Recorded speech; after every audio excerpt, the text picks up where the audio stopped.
Traffic సమస్య అనేది అందరం కలిసి పరిష్కరించాలని చెప్పి ఇప్పుడే మాట్లాడుకోవడం జరిగింది.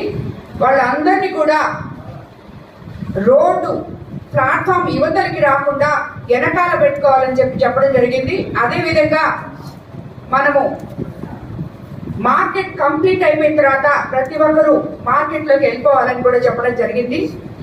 అక్కడ ఉన్న ఆటో కార్మికులకు అందరికీ కూడా గిరిజా థియేటర్ దగ్గర అతి త్వరలో 2-3 రోజుల్లోనే అక్కడ ప్లేస్ ఏర్పాటు చేయడం జరిగింది. ప్రతి ఒక్కరు కూడా ఒక్కొక్క ఆటో వచ్చి ఇక్కడ ఫిల్ చేసుకున్న తర్వాత మళ్ళీ ఇంకో ఆటో వచ్చే సిస్టమ్ లో పెట్టబోతున్నాము.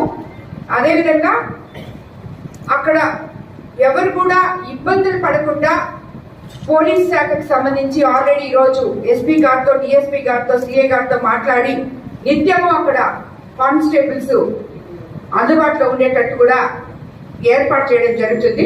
కాబట్టి మార్కెట్ కంప్లీట్ అయ్యేదాకా బుచ్చిరెడ్డిపాళెం కొత్త మార్కెట్ ఆల్రెడీ స్టార్ట్ చేస్తున్నాం. అది కంప్లీట్ అయ్యేదాకా ప్రతి ఒక్కరు కూడా వాళ్ళ లిమిట్స్ లో వాళ్ళు వెనకాలకు పెట్టుకోవాలని చెప్పి బండ్లు ఎవరు కూడా వ్యాపారస్తులు వీళ్ళందరూ రోజువారీ ఆ బండ్లలో ఫ్రూట్స్ పండ్లు అమ్ముకొని జీవనం సాగిస్తున్నారు. కాబట్టి వాళ్ళకి ఎటువంటి ఇబ్బంది ఉండకూడదని చెప్పి వాళ్ళకి ఏ రకంగా అయితే మేలు జరగాలో అదే విధంగా మనం ట్రాఫిక్ సమస్య కూడా మనం ఇంకోవైపు ఆలోచించాలి. కాబట్టి వాళ్ళని కొంచెం వెనకాలకి పెట్టుకోమని చెప్పి మార్కెట్ కంప్లీట్ అయినాక ప్రతి ఒక్కరూ మార్కెట్ లోకి పోవాలని చెప్పి అందరికీ తెలియజేయడం అయింది.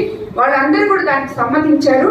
రాబోయే రోజుల్లో ట్రాఫిక్ సమస్య లేకుండా బుచ్చిరెడ్డిపాళెం చెన్నూరు రోడ్ లో ఏవైతే చర్యలు తీసుకుంటామో అవన్నీ కూడా తీసుకుంటాము.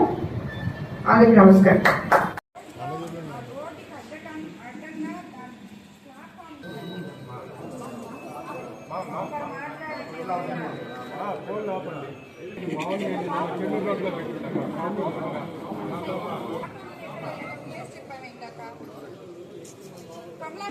ఆటోల్ని మార్చడానికి గిరిజా థియేటర్ దగ్గరికి మార్చడానికి మల్దేవ్ కానీ గిరిజా థియేటర్ దగ్గర ఆటోలు పెట్టుకొని దాన్ని మానిటర్ చేస్తా ఒక్కొక్క ఆటో ఫిల్ చేసుకొని వెళ్ళిపోయేటట్టు ఆటోలకి అది సెపరేట్గా పెట్టండి.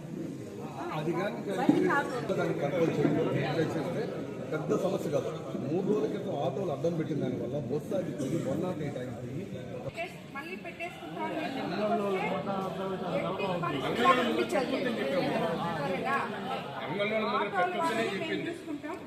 మీరు రోడ్డుకి ముందరికి రాకుండా